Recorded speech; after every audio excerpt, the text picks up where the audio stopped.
আসসালামু আলাইকুম। সবাই কেমন আছেন? আশা করি সবাই খুবই ভালো আছেন। শবে বরাত উপলক্ষে শেখ আহমদুল্লাহ হুজুর কি মন্তব্য করেন, সবাই এই ভিডিওটা দেখেন, কিছু বুঝতে পারবেন। দেখেন ভিডিওটা। শবে বরাতের রাতে একত্রিত হয়ে রাতভর ইবাদত করা ও পরদিন রোজা রাখা কতটুকু শরীয়ত সম্মত? ভাইয়েরা আমার, শবে বরাত উপলক্ষে রাতভর একত্রিত হয়ে মসজিদে ইবাদত বন্দেগী করা কোনো হাদিস দ্বারা প্রমাণিত নয়।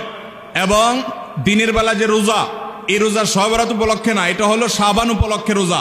এই রোজা হলো আইয়াম বীজ উপলক্ষে রোজা। নবী করিম সাল্লাল্লাহু আলাইহি ওয়াসাল্লাম শাবান মাসে এমনি বেশি বেশি নফল রোজা রাখতেন, সেই হিসাবে আপনিও রাখবেন। আবার আইয়াম 20, 13, 14, 15 রোজা রাখতেন, সেই হিসাবে রাখবেন।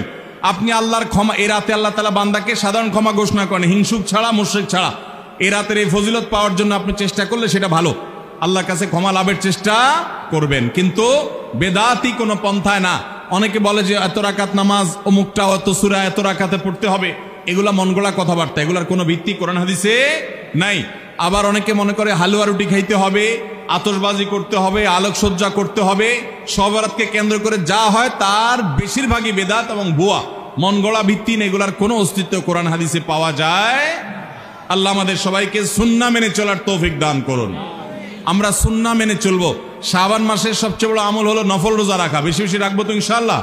তো ভাই, ভিডিওটা বেশি বেশি করে শেয়ার করবেন, অপর ভাইদেরকে জানার জন্য সুযোগ করে দেবেন, সবাই সঠিক ইসলামের সঠিক আইন কানুন জানতে পারে।